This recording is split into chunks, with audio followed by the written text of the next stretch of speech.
It's thundering outside. I'm scared.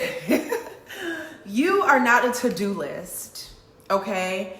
I feel like those of us who pride ourselves on what we can get done, how quick we can get it done, how good we can get it done, and what we get from getting things done have had a bad habit of hinging our worth on what we're able to do. Growing up, you were probably somebody who I'm not even gonna do that. I'm gonna talk about myself. I used to pride myself, on how much I was able to get done. I used to feel guilty if I wasn't productive, if I wanted to rest, if I wanted to lay down, if I was expected to do something and it didn't get done, just whatever it is, giving myself unrealistic timelines. I used to be somebody who carried the weight of the pressure of doing the to-do list, getting things done.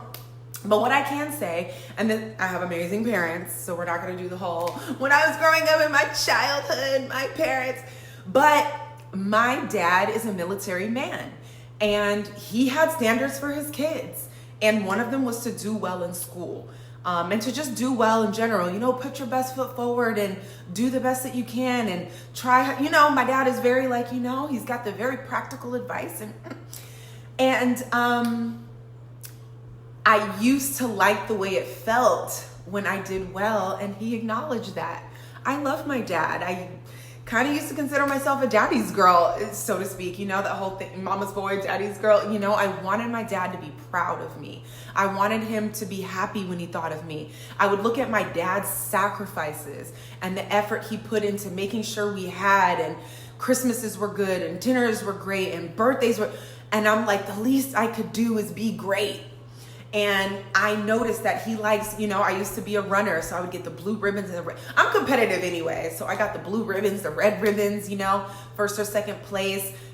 I've always been kind of smart academically. So when I would get good grades or be offered things or get certificates or just whatever it was, I was always so proud to bring that to my dad so he could be proud. We really got love for that type of thing. But growing up, that didn't serve me so much, right? And it's not to demonize the way my dad appreciated function, because I think getting things done and winning and growing and achieving are great. They are all part of life. However, they are not an indicator of my worth. And so sometimes when we think about childhood stuff or whatever, it doesn't need to get all screwy in our heads. Sometimes when you're young, you equate it to that. It's not that it's trauma. It's just you felt those things. You thought that was great. So you stayed in that habit and on that path, when in reality, it's like, oh, that's like a little tweak that I can make, because I actually don't need to win or get something done to feel worthy. I don't need that. I'm grown now. I can make my own decisions. I can see what was, analyze it, and be like, I actually don't believe that. And it's totally fine. So I'm just sharing this to give you a little relief. We can get very caught up in productivity, getting things done off the list, making these long to-do lists and feeling some kind of way when we got the stuff checked off the list. But here's the thing. When you do the thing, get the kudos, make this great big list for you to accomplish.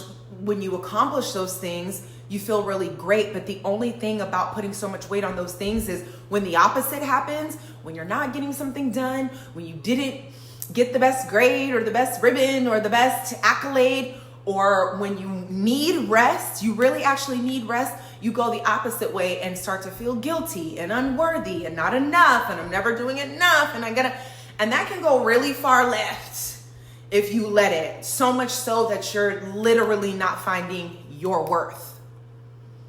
Well, I'm not, we can find where you are on the spectrum, but I'm sharing all that to say, give yourself some grace. We're human beings, not human doings.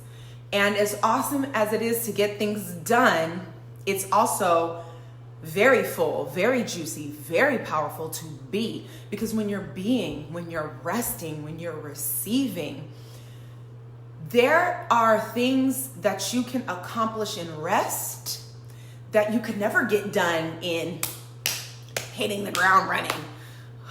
I'm not a corporate girly. I love that for you corporate girlies, but nothing is worse for me than going into a job and they're like, let's get hit the ground running. I don't want to hit the ground running. I want to gently wake up and come into my day. Hitting the ground running sounds harsh. Please believe I'm good enough to get some things done, but first, okay? And so with our jobs, our kids, our romantic relationships, because it even translates to there. Sometimes you're so used to getting the kudos for doing something that you think you have to do and show and prove and did I do it to get love? You just show up. People appreciate that more than you think. We just have to change the mindset that makes us worthy. You're worthy anyway from the bed. Just wanted to let you know. So I hope this helps.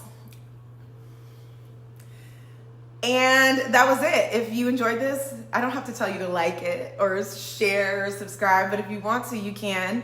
Link to the hoodie, Honey Lips, in the description. And stick with me. I'm always sharing, caring, giving, and living. All right, y'all. Bye.